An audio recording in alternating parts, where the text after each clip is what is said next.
En el video vamos a ver las ventajas de la API de ETABS, de manera que desde Excel podamos montar un modelo y posterior a haberlo montado y haberlo analizado, traernos la información nuevamente para Excel y hacer los cálculos normativos normales, como cálculo de irregularidades, derivas, y mostrar cómo es el envío bidireccional entre ambos programas. Vamos a definir los materiales previamente de una base de datos, todos los niveles de la edificación, sin tener que digitar uno a uno.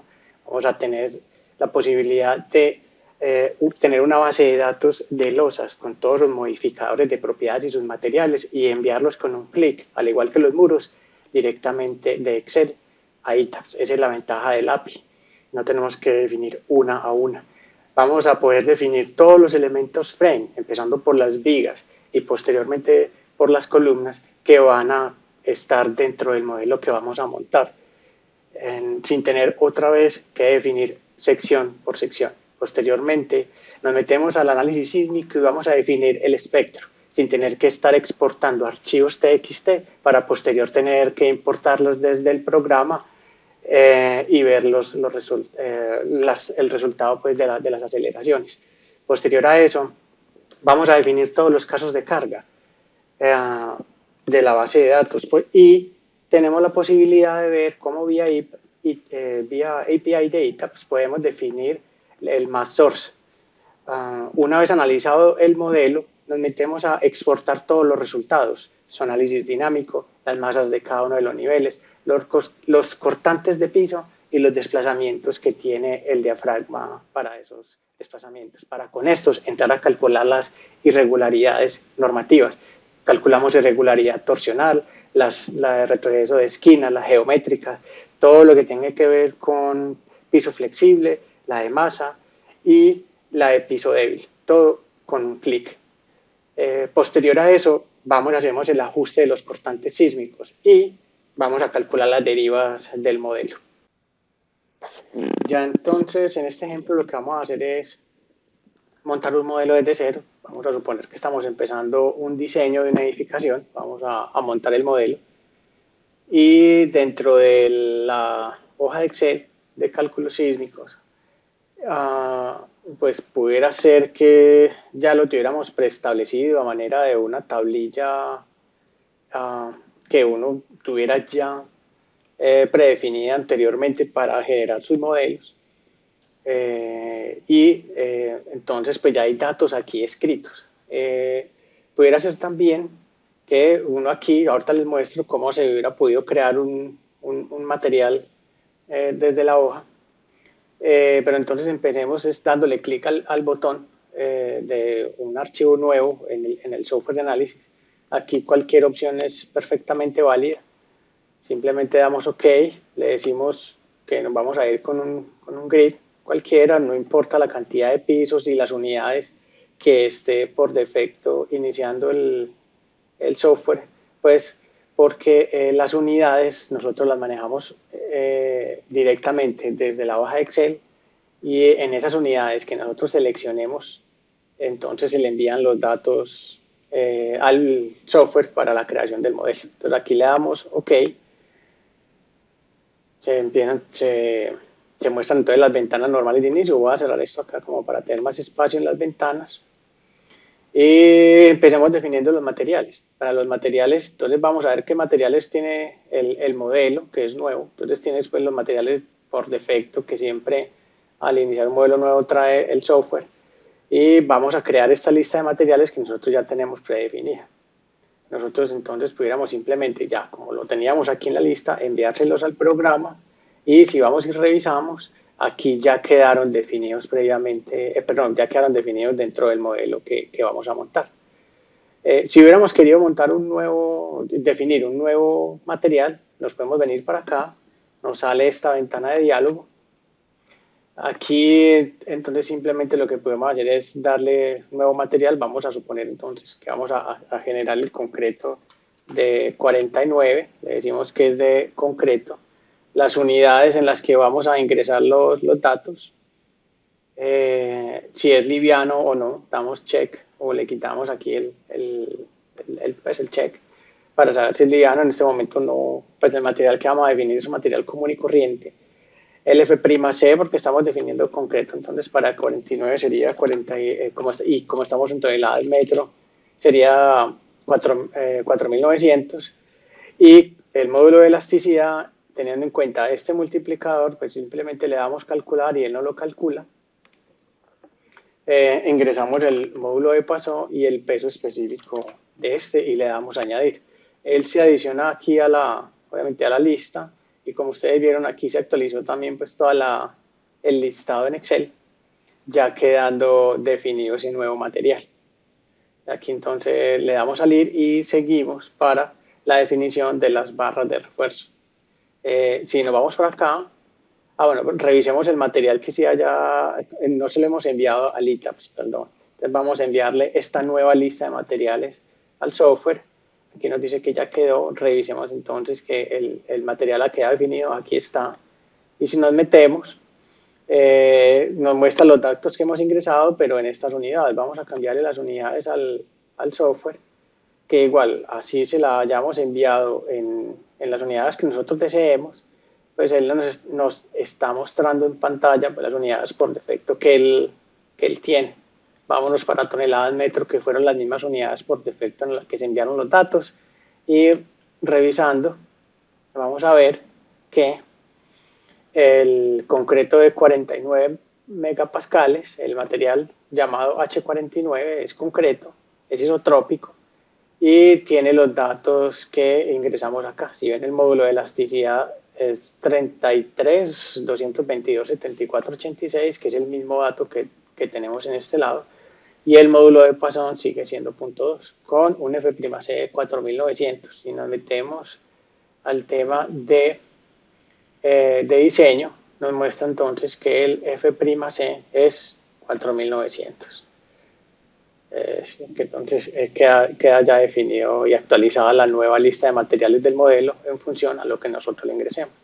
Vámonos para el tema de las barras. Entonces aquí simplemente le damos enviar a la hoja, y él envía todos estos diámetros que nosotros estamos definiendo acá y se los envía al software. Siguiendo con el número de pisos, nos venimos para acá. Esta es la cantidad de niveles que tiene la edificación. Aprovecho y les comento pues, que la edificación que vamos a montar es una edificación totalmente teórica. Eso no existe, eso es de un proyecto que si en su momento sí fue real.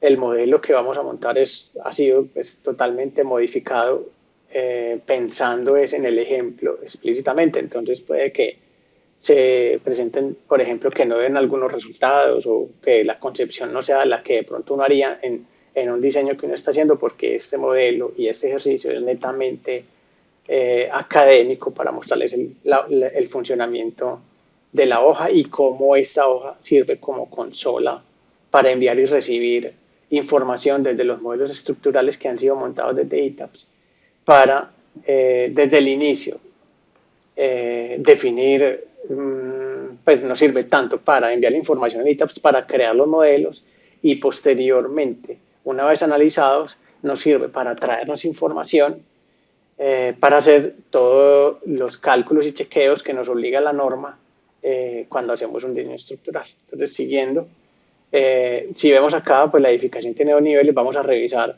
la cantidad de niveles que tiene definido. Estos son los niveles por defecto que trae el software de diseño. Lo voy a colocar por acá para facilitar la visualización.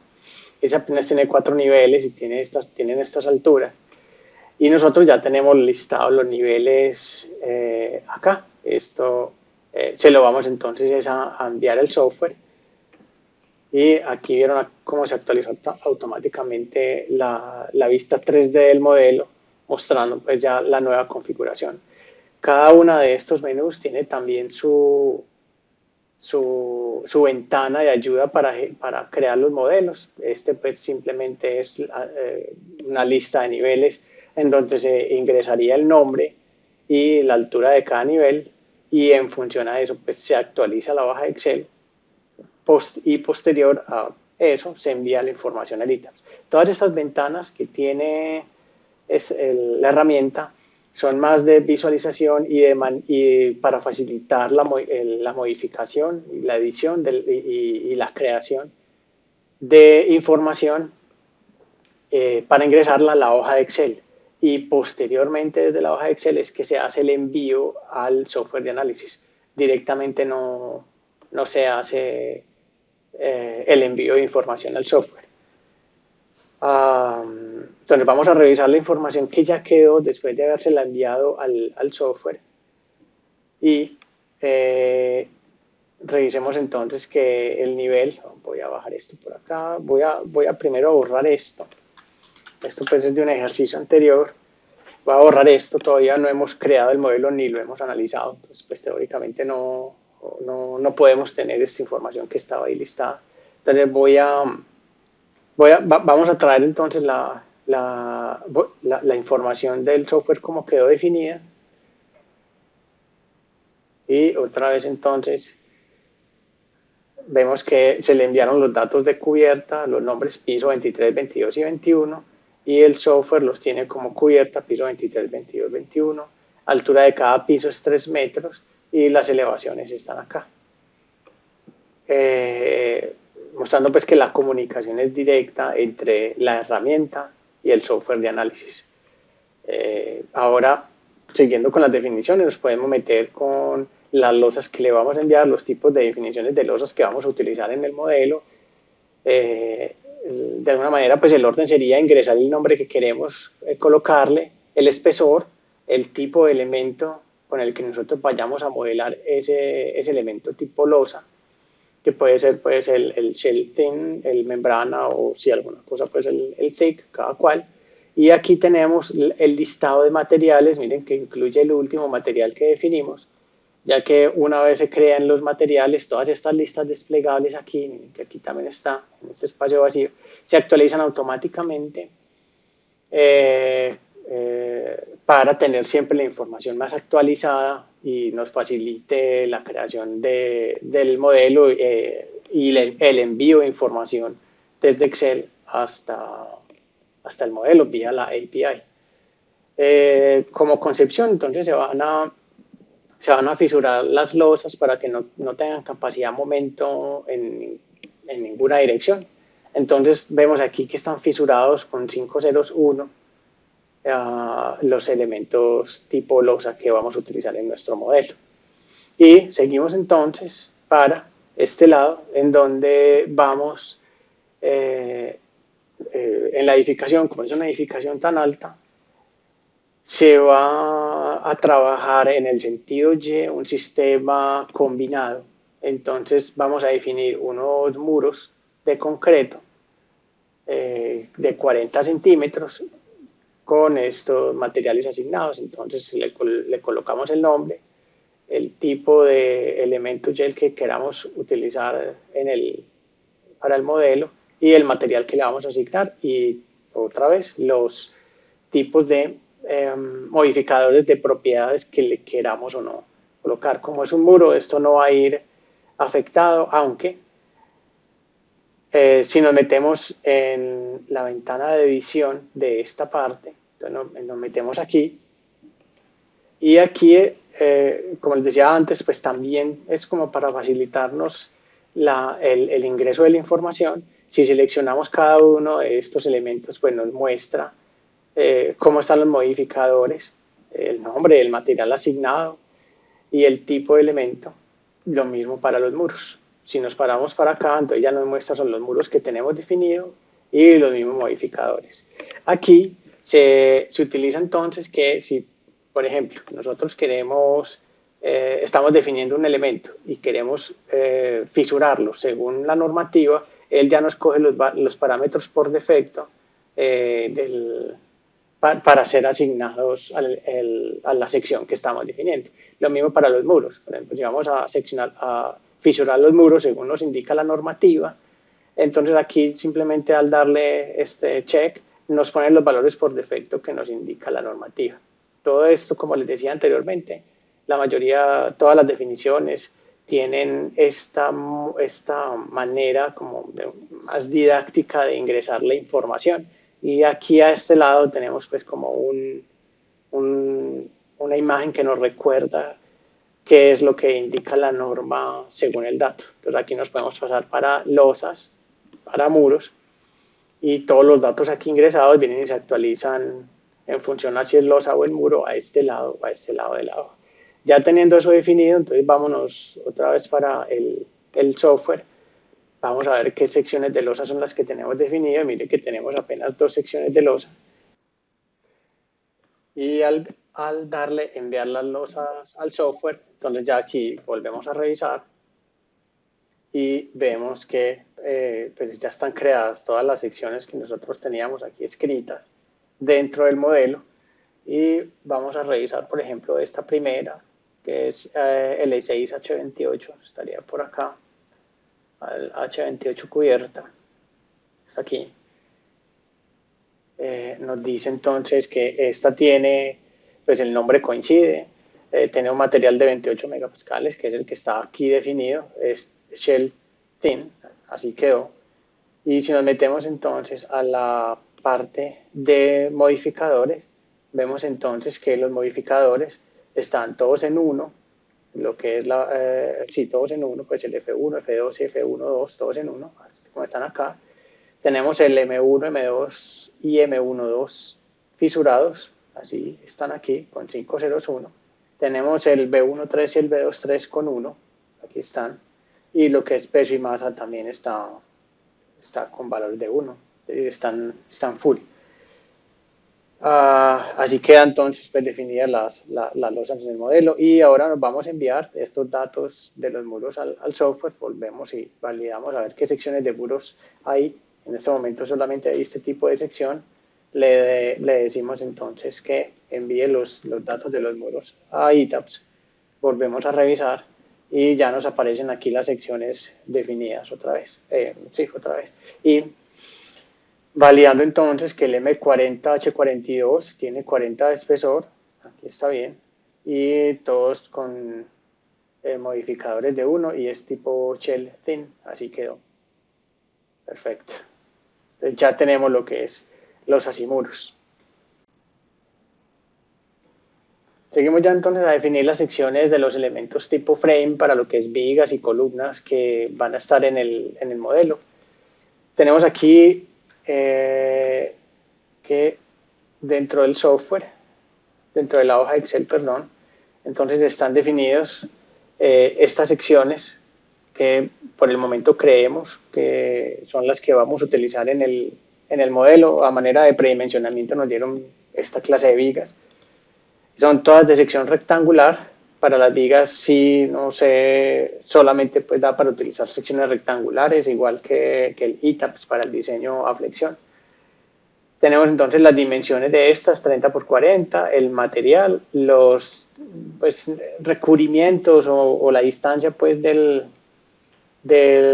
al centro del refuerzo, desde la cara de la exterior de la sección. Y lo mismo tenemos axiales y modificadores. Aquí vamos a trabajar todos estos en uno, no vamos a modificar propiedades y vamos a dejar estos multiplicadores de masa y peso por un estudio pues, que se hizo aquí dentro de la oficina. Entonces ya hemos dado cuenta, pues, esto es un tema teórico, estamos como pues, metidos en el ejemplo, en el ejercicio. Entonces vimos que se podían reducir esta clase de elementos, se les puede reducir un 5% del peso y de la masa, porque en la intersección de lo que es frame y losa hay un doble conteo de concreto y todo eso afecta pues lo que es cargas verticales y masa sísmica. Entonces pues nos vamos a ir a modificarla. Esta la vamos a colocar pues que tiene este tipo de material que es de tipo rebar para la definición de vigas. Entonces también está esta parte visual, pero la vemos ahorita. Definámonos, vámonos para la parte de las columnas, que tenemos lo mismo. Entonces seleccionamos las columnas si nos recibe secciones rectangulares y circulares, el nombre, dimensiones, material y modificadores. Materiales que vamos a utilizar en el refuerzo longitudinal y en los estribos. la cantidad de barras en cada una de las direcciones, el diámetro, el recubrimiento general y el espaciamiento de los estribos. Aquí nuevamente también, o pudiéramos haber definido las secciones aquí directamente desde Excel, o también tienen esta parte como más amigable desde el punto de vista gráfico.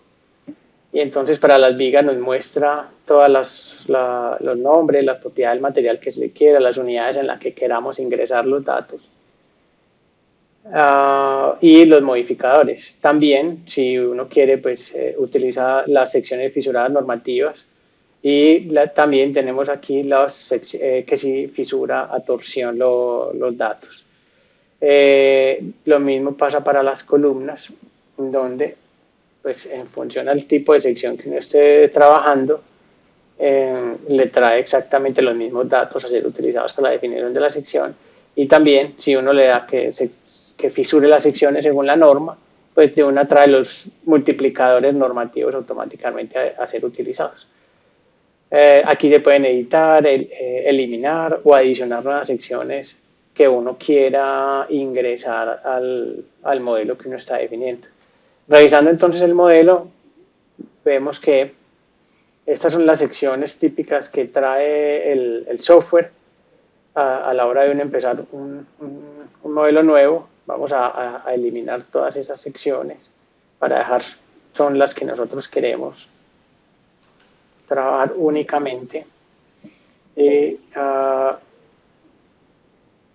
Vamos a ver si nos deja eliminar esta otra última. No, tenemos que tener una por lo menos. Y aquí entonces ya le podemos enviar igual, dándole clic, como siempre. Le enviamos los datos de las vigas a ITAPS. Si revisamos, aquí ya nos aparece las vigas que tenemos definidas y la sección que teníamos antes por defecto, ya la borramos. Y si nos vamos para las columnas, entonces aquí le decimos que envíe y ya toda esta lista de columnas nuevamente ya se fue para el software y ya teníamos nuestras secciones frame definidas dentro del modelo que estamos montando. Muchas personas de pronto esta parte inicial no la ven como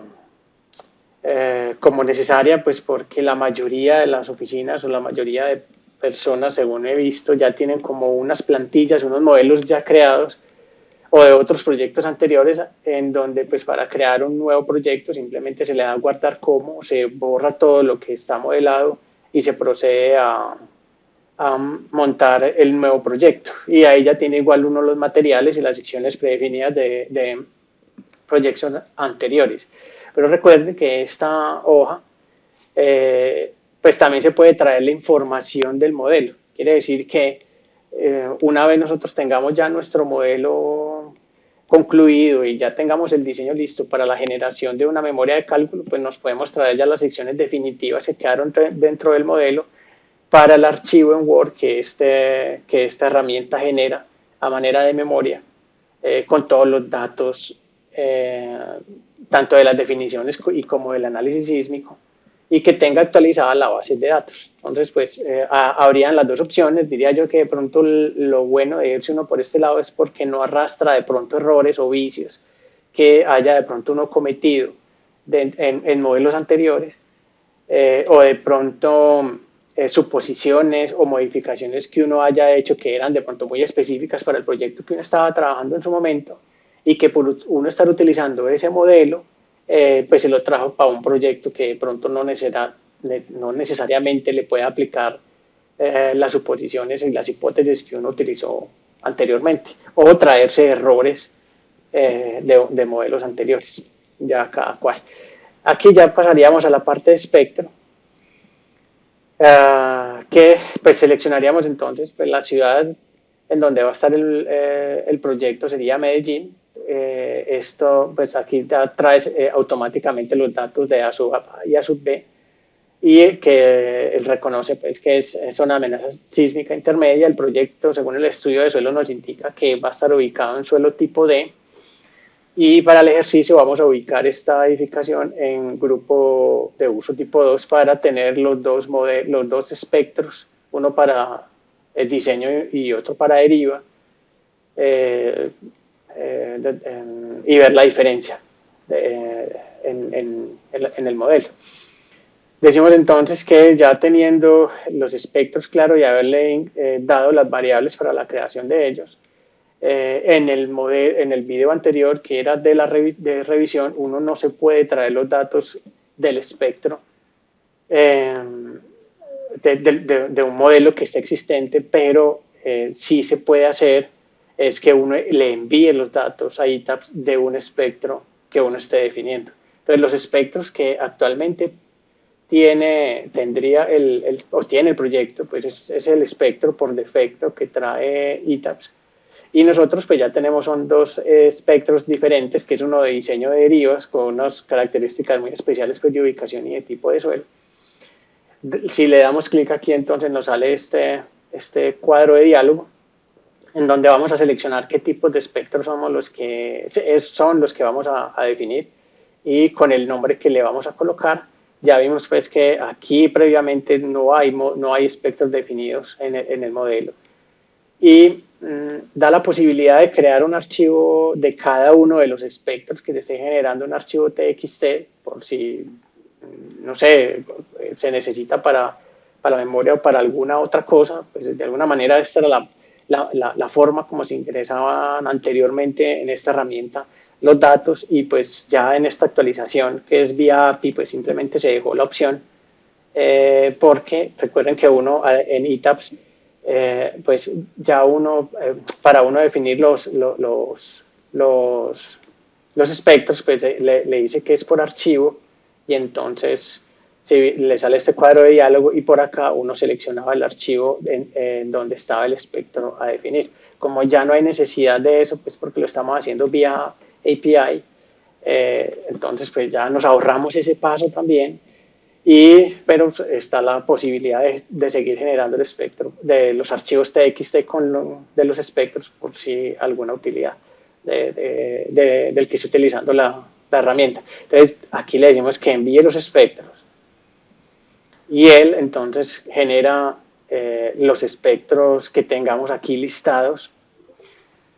Aquí nos avisa que se crearon estas dos funciones de espectro, y si vamos a revisar, entonces ya vemos que espectros están aquí, los espectros de deriva y de diseño, y vamos a revisar, por ejemplo, los valores del espectro de derivas.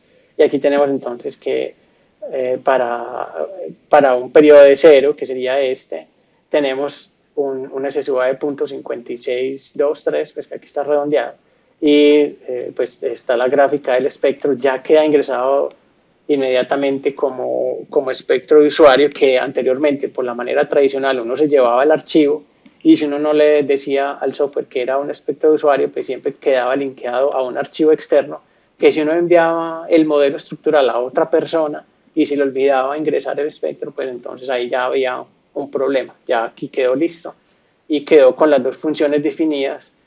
Pues como vieron, con 3 clics, solo seleccionar las variables para la creación del espectro, y diciéndole pues que los envíe vía API al modelo estructural. Seguimos con las definiciones del modelo. Vamos entonces a casos de carga, en donde tenemos los casos de carga que le vamos a enviar y que vamos a utilizar dentro del modelo. Actualmente, los patrones de carga que tiene el modelo son los patrones de carga por defecto, y nosotros tenemos pues este listado de patrones de carga que le vamos a enviar, cada uno según su tipo. Aquí entonces le decimos a él qué tipo de carga es, y aparecen aquí los casos de carga sísmica estática. Estos, al crearlos aquí, nos vienen para este lado automáticamente, en donde le decimos estos casos de carga sísmica estática en qué dirección está. Hubiéramos podido decir que seleccionar las mismas opciones que da la posibilidad de seleccionar el software de análisis. Esto diría uno que es estrictamente necesario, esta parte de acá, trabajarla, sí. Pues uno va a utilizar los resultados de los casos de carga sísmica estática que entrega el modelo. Normalmente, si uno hace un análisis modal espectral, sí le toca hacer un análisis estático, pero simplemente para tener la magnitud de la carga con que comparar, no utilizando los resultados que le arroje el modelo. Sí, pero igual está la posibilidad de hacerlo para, no sé, si alguien quiere comparar los resultados. Entonces, esta parte de aquí no sería estrictamente necesario ingresarla, pero donde sí es estrictamente necesario ingresarla es aquí en los patrones de carga, porque de aquí, estos patrones de carga definidos como sísmico de usuario, entonces son los que van para la hoja de fuerza horizontal equivalente acá, en donde pues aquí de alguna manera sí es necesario utilizarlos para poder hacer la comparación de los cortantes estáticos versus los dinámicos y hacer todo el procedimiento de ajustes de cortantes. Entonces, volviendo pues, a la hoja de casos de carga, ya vimos pues que los patrones de carga que tiene el modelo son los típicos y entonces le vamos a enviar estos que nosotros tenemos definido con su respectivo multiplicador, se lo enviamos y vamos a revisar entonces el modelo como quedó definido, cómo quedó definido. Aquí los tenemos, ya tenemos pues toda la lista. Él aquí nos reescribe este tipo de, porque nos toca entrar a borrarlo, porque en algunas utilidades, que fue por ejemplo el de los espectros, toda la información que uno le envía al software, él simplemente reescribe lo que ya está.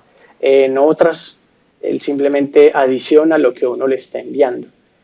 Pudiéramos habernos traído los patrones de carga que tuviera el modelo por defecto y modificarlos y después volverlos a enviar en conjunto con los nuevos, o hacer que estos originales que tenía el modelo, entonces ya se borran, ya no los vamos a utilizar son los de nosotros, y ya, entonces, ya en adelante, pues todo quedaría bien definido. Aquí entonces definimos los casos de carga, pero para poderlos definir necesitamos sabernos qué espectros son los que existen ya en el modelo.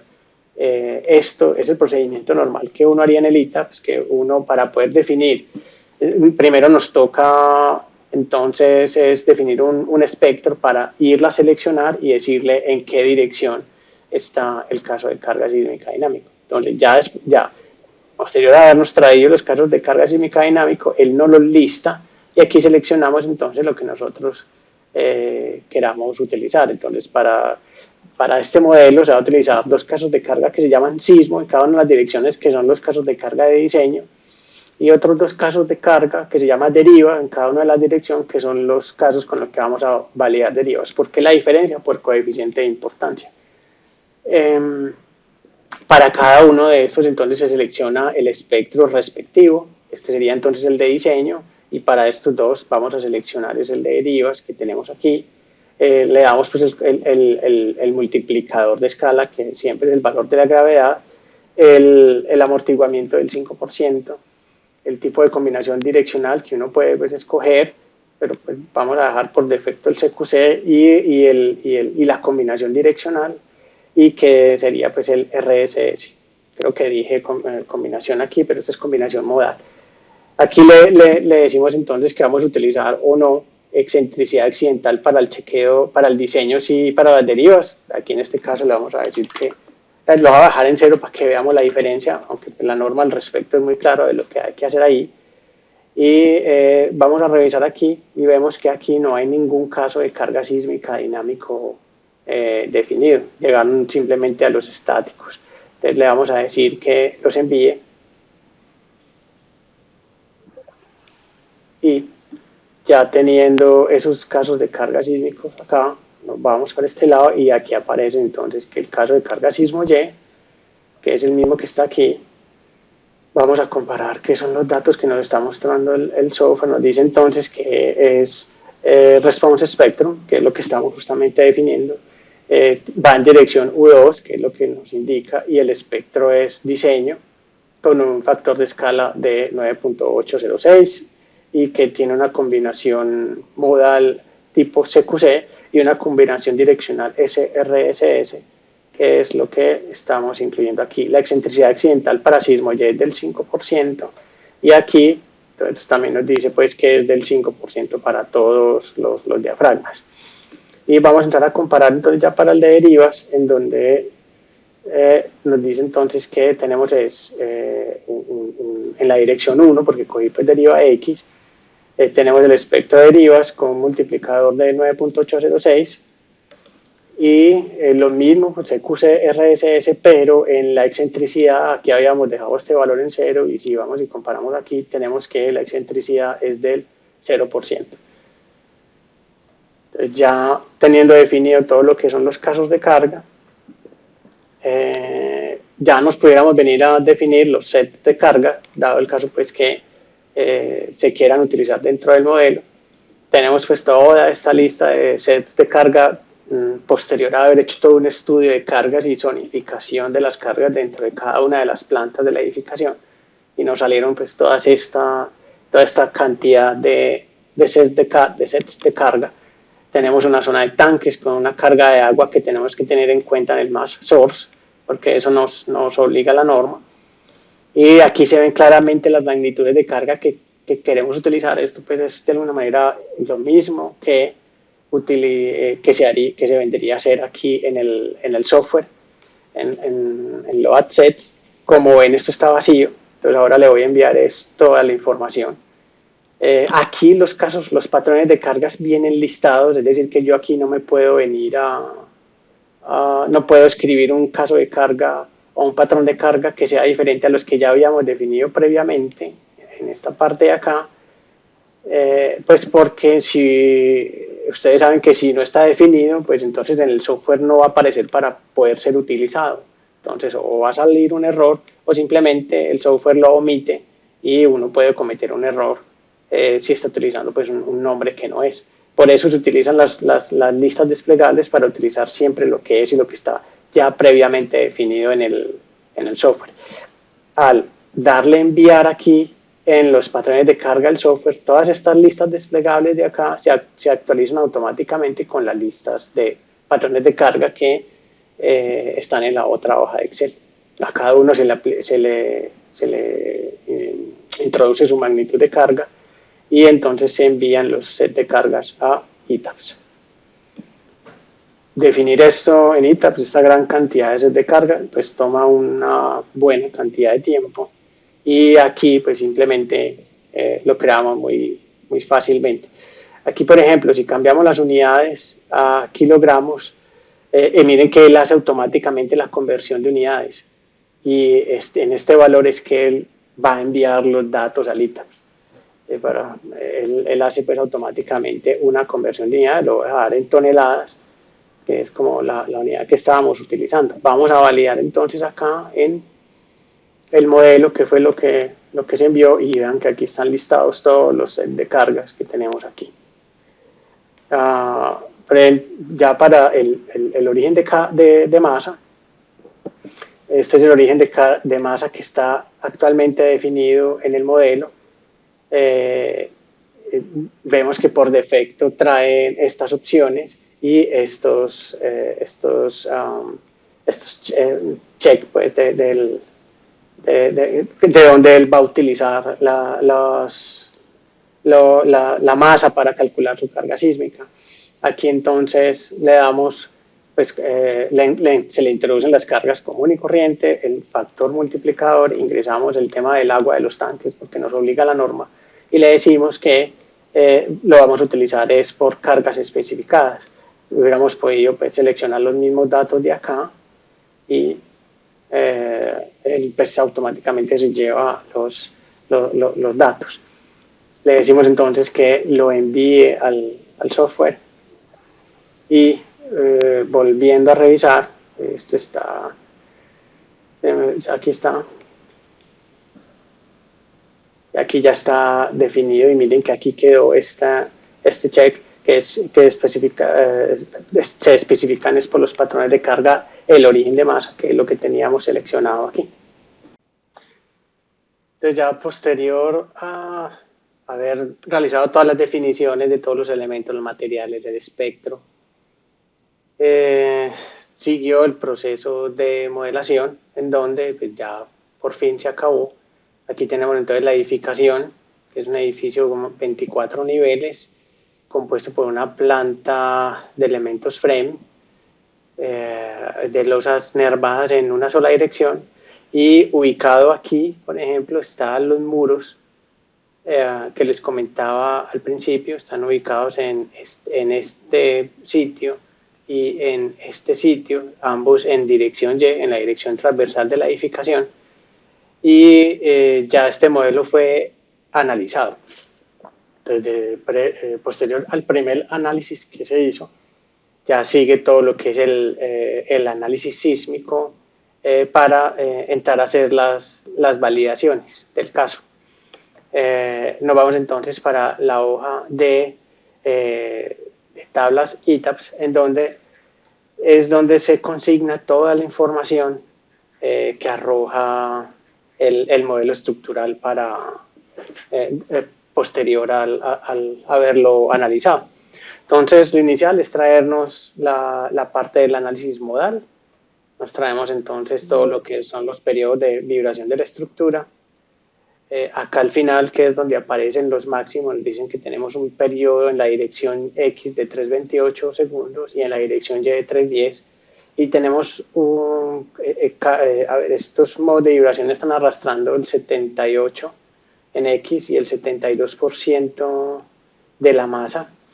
Y en total, el análisis modal espectral de la edificación está alcanzando en la dirección X un 100% de participación de la masa y en Y un 99.8% que cumple pues perfectamente lo que nos exige la norma.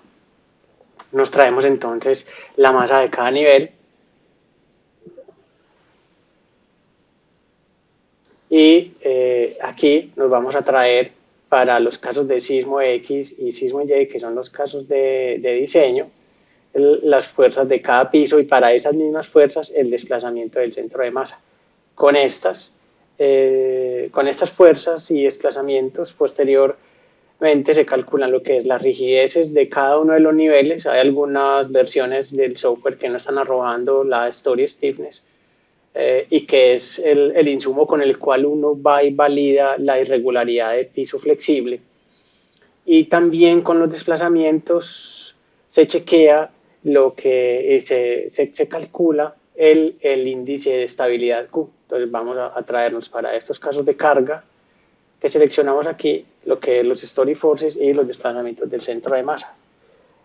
Él se conecta vía API al software y se trae ya los resultados, evitándonos tener que entrar a todo lo que es la zona de tablas, aquí por Display, Show Tables, y hacer todo lo que es este procedimiento por acá de seleccionar la tabla, el caso de carga, exportar, después copiar, de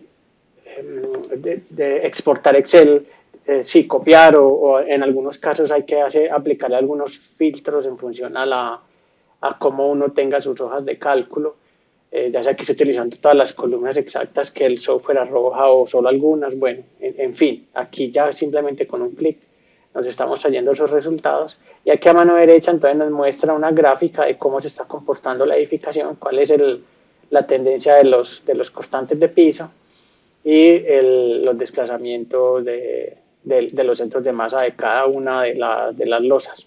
Esto nos sirve perfectamente para complementar nuestra memoria de cálculo. Y aquí nos traemos las reacciones de los cortantes dinámicos en la base.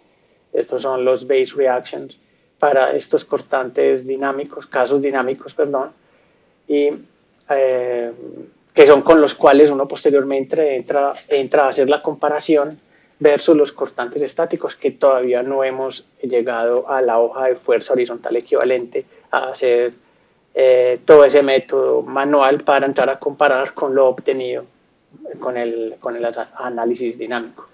Nos traemos entonces las rigideces de cada uno de los niveles y esta versión pues no calcula la rigidez de cada nivel, entonces pues la hoja tiene la utilidad de calcularla automáticamente y aquí no las lista.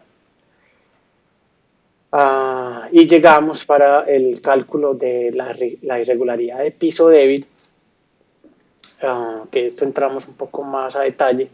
Entramos a hacer el inventario de todas las columnas que hay y muros que hay en cada uno de los niveles, con su material asignado. Y ya teniendo la sección de la suma de todas las columnas de los niveles y de su material, entonces puede uno hacer el cálculo de la resistencia cortante de cada nivel para posterior hacer la comparación que nos obliga la norma, y con esta realizar el cálculo de la irregularidad de piso débil. Entonces aquí ya le dimos clic, él está haciendo el inventario de las columnas por cada uno de los niveles. Nos dice, vamos aquí a colocar esto en 3D, vamos a ver que nos muestre simplemente los niveles hasta el primer piso, ¿no? Porque nosotros nos estamos trayendo, pues vamos a coger este nivel, el primer nivel, como para hacer la revisión, que es un poco más sencilla, pero esto se repite cada uno de los niveles, no importa si la sección cambia, es decir, si el área en planta cambia, él simplemente va y cuenta por tipología de columnas. Voy a apagar aquí lo que es lo que son las losas y las vigas para que nos quede la planta libre, y le voy a decir que para los frames, sí, los labels, y para los frames nos muestre también los labels, perdón, las secciones. Entonces nos dice aquí que tenemos una sección. A ver, yo voy a agrandar esta acá y le voy a decir que me muestre otra ventana para mostrar una planta. Aquí ya está. Esta es la del piso 1 y en esta le voy a decir que me muestre ya no las secciones, sino los labels de los frames. Ok. Entonces, la primera sección que nos lista es una columna de 40 por 70 con un material de 42 que se repite 8 veces. Aquí nos dice cuáles frames tienen asignados ese tipo de sección. Si nos vamos para el C14, C15, C3, que sería estos de acá, C15, vamos a revisar estas columnas que son las que están en color cian, tienen sección de 40 por 70 con H42, que es el nombre que nos reporta aquí, y dice que este tipo de columna se repite 8 veces. Entonces tenemos dos de este lado, voy a crear esto acá. Tenemos dos aquí, 4, 6 y 8. Nos dice que también tenemos una sección de 40 por 1 metro de H42 y que se repite 16 veces. Esas columnas serían, vamos a ver, estos son los frames C16, 24, 25, que son estos 24, 25, son estas verdes de aquí, C16, 24, 25, son las que tienen sección efectivamente de 40 por 1 metro, 40 por 1 metro de H42, y se repite, según esto, 16 veces. Tenemos entonces que en la planta está, vamos a ver si se mejora el frame, el zoom aquí.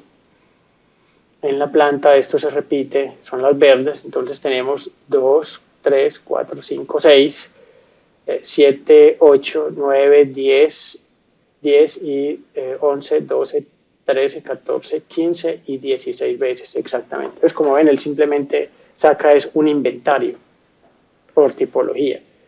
Y nos dice entonces que los muros, aquí tenemos unos muros, que en su totalidad, ya los muros los mides por longitud, nos dice que son los pier, el P6 y el P5 con un espesor de 0.4 y entre todos suman 7,2 metros. Si restamos esta abscisa de acá, que sería la abscisa 845 menos 485, vamos a hacerlo aquí, 8.45 menos 485, si es este, menos 485, sí, está bien, nos da 3,6, y como son dos muros, si multiplicamos por 2 nos da exactamente los 7,2 metros que nos está marcando aquí el software.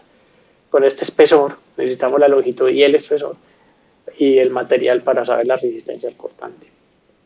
Entonces, para poder calcular esa irregularidad, es que en esta última parte de tablas ITABS es que se tiene que hacer el inventario de las columnas. Entonces, ya teniendo esto, vamos a revisar la hoja de fuerza horizontal equivalente en qué va. Y nos dice entonces que aquí arriba vamos a seleccionar los tipos de sistemas estructurales. Entonces habíamos visto que en X es de pórticos y en Y tenemos es un sistema combinado porque tenemos unos muros para cada uno donde nos obtiene los datos. Aquí estos son los casos de carga estática que habíamos definido previamente y nos hace pues el método de la fuerza horizontal equivalente, nos calcula el C sub U y el C sub U T sub A, que nos da el valor de K. Y aquí entonces ella entra a comparar versus el periodo del modelo versus el periodo calculado por la multiplicación de C sub U, T sub A, y coge el menor de los dos. Nos dice entonces que el periodo definitivo para poder hacer fuerza horizontal equivalente en X es de 2,8 segundos y no el dinámico, que es de 3,28. Y en la otra dirección, entonces también nos hace lo mismo. Y en la otra dirección tenemos es un periodo, un T sub A más corto, y también nos selecciona el periodo que aplica. Y aquí nos saca una nota automáticamente porque detecta que el periodo supera el valor recomendado para de T sub 0 y además estamos ubicados en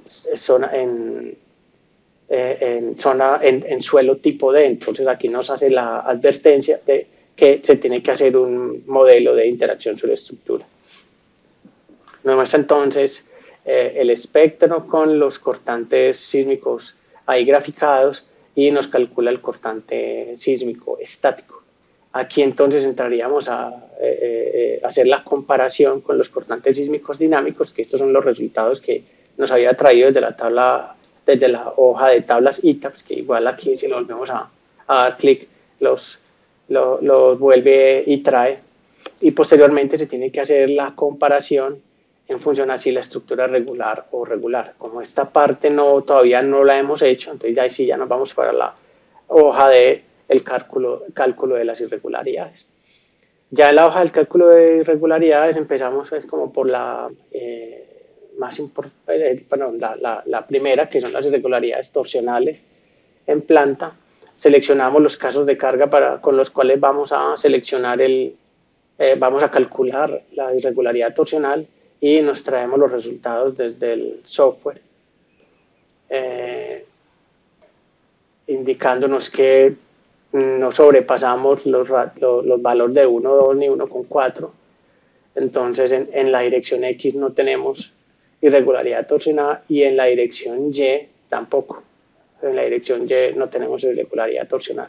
Con eso entonces la hoja nos indica que en ambas direcciones, aquí nos está mostrando que como no tenemos irregularidad torsional, podemos evaluar las derivas con coeficiente de importancia igual a 1 y nos da la posibilidad de evaluarlas en el centro de masa y no en los nudos del perímetro de la planta de la edificación.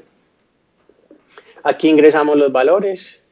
La planta de la edificación pues, no da para que sea irregular, pues geométrica, no tiene estos entrantes, estos son pues, resultados de otro ejercicio. Vamos a colocar que esto es 0 y 0 para que no nos dé regular. Aquí pues simplemente se entrarían las dimensiones en función pues, a las letras que nos muestra la norma. Y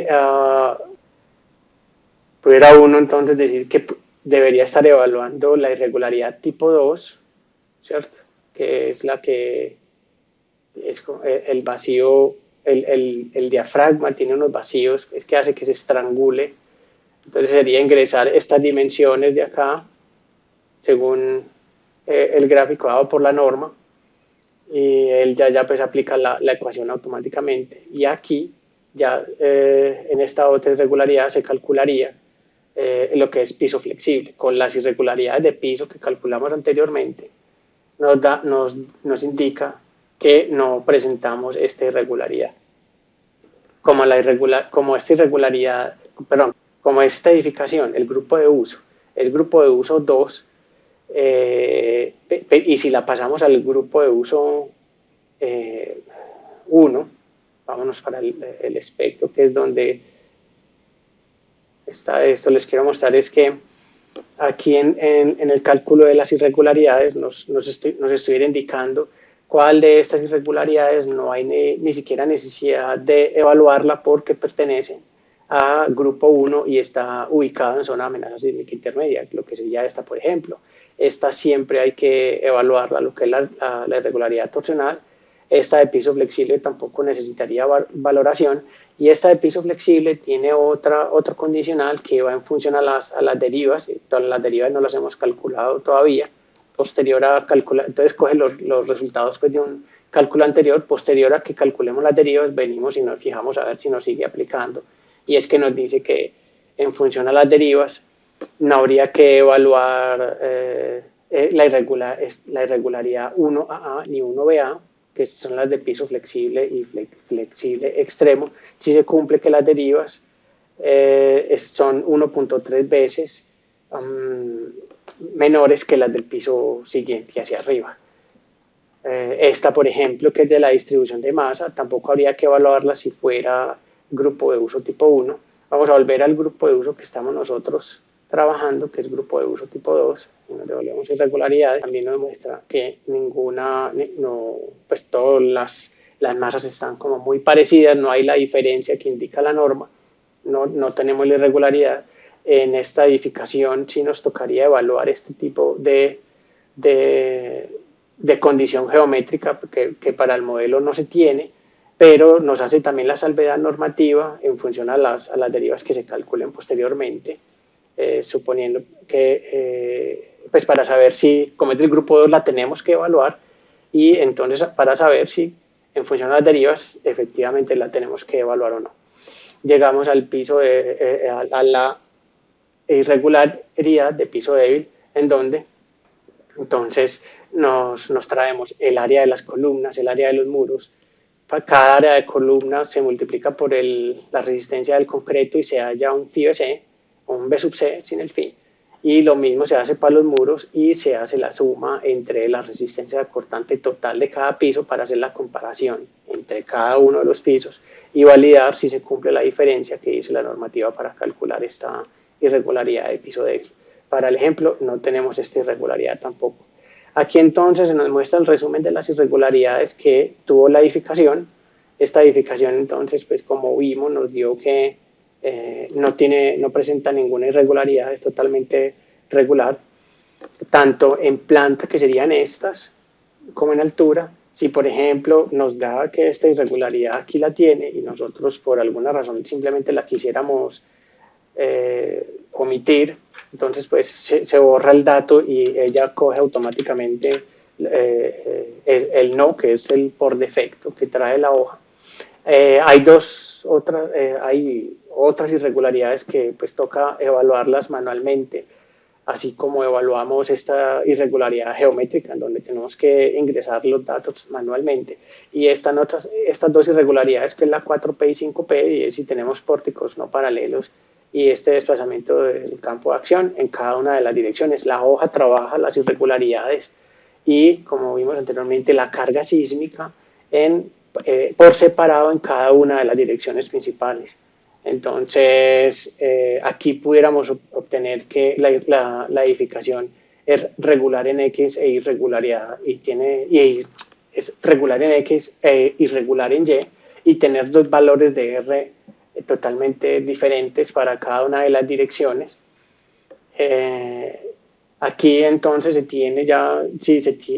se evalúa el tema de la ausencia de redundancia, que para la norma NSR 10, si se tiene esto, se indica, pues esto se toma como si fuera una irregularidad también y se castiga.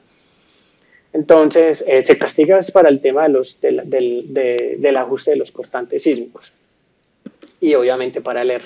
Entonces aquí ya tenemos el R sub 0 inicial, la memoria de cálculo de cuánto nos dio cada uno de los phi en cada una de las direcciones, el R definitivo, le indicamos si el el espectro que utilizamos viene de un espectro de microsonificación o no, para ella hacer el ajuste en el R, y aquí nos entrega el R definitivo en cada una de las direcciones. Si, por ejemplo, esta edificación tuviera, no, indicaría que esto en la dirección Y no tiene esta irregularidad de ausencia de redundancia, entonces viene y nos multiplica por 0.75 el R y por el resto de los phi que hubiéramos podido tener. Y aquí miren que el R en X se redujo a 4.69 cuando lo teníamos en 5. Si lo quito, miren que los dos están en 5, y si lo pongo entonces, así lo ponga solamente en Y, también nos afecta el R en X, pues porque se toma el criterio del A325, y es que el R mayor no puede ser mayor que el R menor amplificado en un 25%, 1.25 veces el R menor. Entonces, coge ese límite, ese techo, y reduce el R mayor. Y estos serían entonces los R's con los que se trabajaría la edificación. Ya sabiendo entonces que la edificación es regular, nos vamos para el esfuerzo horizontal equivalente, y ya si pudiéramos entonces aquí estar obtener el coeficiente de ajuste entre el cortante sísmico dinámico y el cortante sísmico estático. Aquí entonces nos muestra la memoria de cálculo y nos muestra que está, como es regular, entonces está trabajando con el 80% de los cortantes estáticos, y el coeficiente de ajuste en cada una de las direcciones a ser utilizado para escalar la carga sísmica para el diseño. Ya teniendo entonces lo que son los ajustes de carga sísmica y haber chequeado irregularidades, podemos chequear entonces el tema de las derivas. Ahorita nos devolvemos a calcular el índice Q, y entonces para calcular las derivas en esta hoja, le decimos, aquí nos da entonces para escoger si estamos trabajando secciones fisuradas o no. Si estamos trabajando secciones fisuradas, entonces pues nos va a multiplicar los valores por el 0.7 que nos indica la norma. En este caso estamos trabajando sin secciones fisuradas, y aquí está el límite de deriva al que podemos llegar. Este pues da la posibilidad de modificarlo. Por ejemplo, en mampostería nos da otros límites de deriva a utilizar. Le ingresamos entonces para qué caso de carga, si vamos a revisar lo que son derivas para casos de cargas o combinaciones, y seleccionamos entonces, por ejemplo, que vamos a chequear para los casos de carga. Entonces nos traemos los casos de carga, él nos los va a listar aquí. Vamos a decir que vamos a chequear derivas en X para este caso y en Y para este caso. Y ¿dónde vamos a chequear las derivas? Entonces podemos chequearlas en los nudos, en todos los nudos del nivel, o en el centro de masa. Como habíamos visto en el chequeo de irregularidades, nos dijo que podemos chequearlas en el centro de masa, y él se trae entonces, en función a eso, para esos casos de carga, los resultados de las derivas de la edificación. Aquí en el ejemplo nos está mostrando que la edificación, en este gráfico de calor, nos muestra pues dónde están los mayores valores, y nos está mostrando que en estos niveles no nos está dando la deriva en X, mientras que en Y, que fue en la dirección en la que colocamos los muros, si la edificación está al límite de deriva, está en el al punto 98. Aquí pues les comentaba que esto es un ejemplo cualquiera, esto es un modelo inventado. Nos dio pues que no estamos cumpliendo derivas. Aquí el procedimiento sería entonces pues entrar a hacer cambios en el modelo estructural para poder repetir todo el proceso que acabamos de hacer para pues poder cumplir este requisito de derivas. Para el índice Q, voy a borrar esto, a ver si no tiene ninguna fórmula por aquí. Sí, voy a borrar estos resultados de un ejercicio anterior, y le voy a decir que vamos a calcular el índice Q. Vamos a traer entonces los datos de carga gravitacional para esa combinación de carga, que sería la muerta más viva, podernos traer lo que son los cortantes de piso, y con los desplazamientos y los cortantes que habíamos calculado antes, poder calcular el índice Q. Esta combinación que nos suma muerta más viva, vamos a chequearla aquí. A ver qué combinación será la que nos muestra carga muerta más viva, debe ser una de servicio, que sería la C1. Aquí nos muestra que es carga muerta más viva más un empuje de tierra. La podemos utilizar porque solamente nos va a sacar ese cortante vertical y no hemos aplicado una carga de empuje al modelo. Entonces vámonos para índice Q, le decimos entonces que es la C1 y procedemos a hacer el cálculo del índice Q. Él se trae entonces primero los datos y posteriormente con esos datos entra a aplicar la fórmula que nos da la norma. Y en función a eso hay una fórmula que nos dice aquí si cumplimos o no cumplimos. Pues es decir, si hay que incluir efecto P delta o no. Con eso entonces se acaba el ejemplo que les quería mostrar de la nueva herramienta que tenemos, que como les explico es una consola donde se comparte información entre ETABS y Excel para nosotros hacer nuestros cálculos sísmicos y también para enviar la información a ETABS y nosotros definir secciones materiales y combinaciones de carga cuando así lo necesitemos. Que estén bien.